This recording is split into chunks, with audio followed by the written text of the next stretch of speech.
Hey everybody, this is Devin Spear with Disruption Weekly for June 7th, 2024.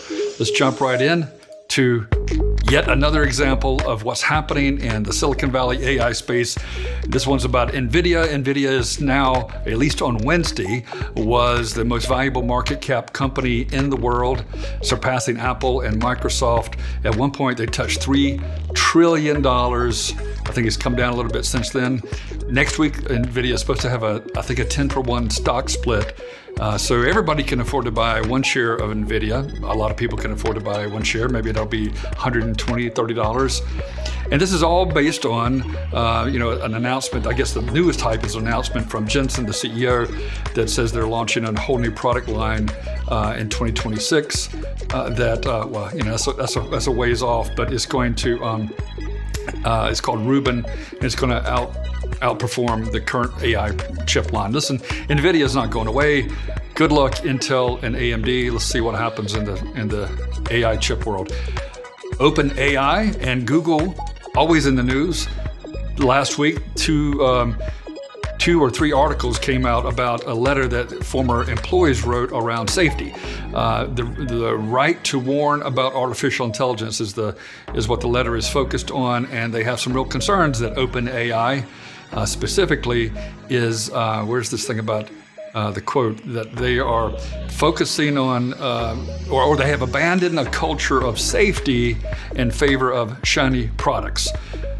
Well, that's what every company does. It's capitalism, but it's concerning. I am personally like a effective accelerationist, but I believe in the growth of new innovative and disruptive technologies, but everybody needs to be concerned about safety, and we have no way to govern any of this without governmental regulation, federal regulation, which is going to have its own set of problems. So pay attention to the safety concerns. I don't dismiss it.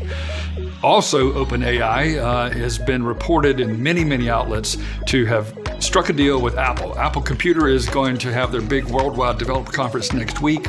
That'll be June 10th, Monday, June 10th. It's going to be really exciting because they're going to announce lots of AI innovations in the entire suite, desktop, tablet, iOS, Vision OS, probably everything will have an AI component. And instead of relying on Siri, Apple has adopted this philosophy of, hey, if you can't beat them, join them. They probably realized they were a little bit too far behind, and a partnership with OpenAI and ChatGPT is apparently the solution. I wouldn't count out Google or Google Gemini yet, but there's going to be a lot of interesting and I'd say disruptive, groundbreaking new announcements from Apple. They're such a monolithic giant in consumer electronics, so you can never count Apple out. We'll do a lot more news and recap next week from the Worldwide Developer Conference. The CEO of Zoom, Eric Yuan, he says in a podcast that I haven't fully listened to, but I read the highlights, that we all need to have a digital twin. There's no reason to attend Zoom meetings in person, and you've probably already seen lots of audio recording apps and software solutions that are recording in favor of your attendance. But what if it goes to the next level and you have an avatar and it really interacts and records everything for you and gives you highlights? I think this is inevitable as well. I think this is just going to happen because it's about us getting more and more efficient. Everything we do, how do we get more efficiency out of it? And Zoom has become a household name and product after COVID. So look for your digital twin on any online meeting app, including Zoom.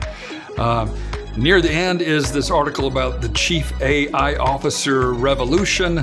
Small businesses have to figure out how to manage AI in small and large businesses. Maybe every business has got to figure out how to incorporate AI into the enterprise, into the company's operations. And there's a growing movement to have C-level executives have the title of Chief AI Officer. Here it cites 21% of organizations are actively looking to hire one. Again, this is going to be mainstay. Just like you have a Chief Marketing Officer, Chief Financial Officer, you're going to have a Chief AI Officer in every public company. How can that not take place? It makes sense, and I wish more and more small businesses would take that philosophy today, even if they were hiring virtual AI officers. And then lastly, is an article about real estate and construction, something that we do a lot of it over above in different categories. And if you didn't know, there's a serious housing shortage in the United States. We're not building enough homes for the growing population. 3D printing homes has been a solution for a couple of years. We pay attention to what the folks down in Texas at Icon are doing with their 3D printing technology. But here's a company called Bio 3D. I'm sorry, I don't have the name in front of me, but they're using Bio Home 3D, and they're using these wood fiber bioresin materials to build what you see in that little video. 3D printed structures in a warehouse. This component is about 600 square feet, but you can add and attach these modules together, and they can be built really, really fast. So pay attention to mass scale 3D printing. Housing is just one of many solutions. You're going to probably see things you never thought could be printed on a 3D printer that you probably assumed just had to come out of a factory or had to be forged in metal. This is going to change everything that is disruptive as usual. So that's it for this week.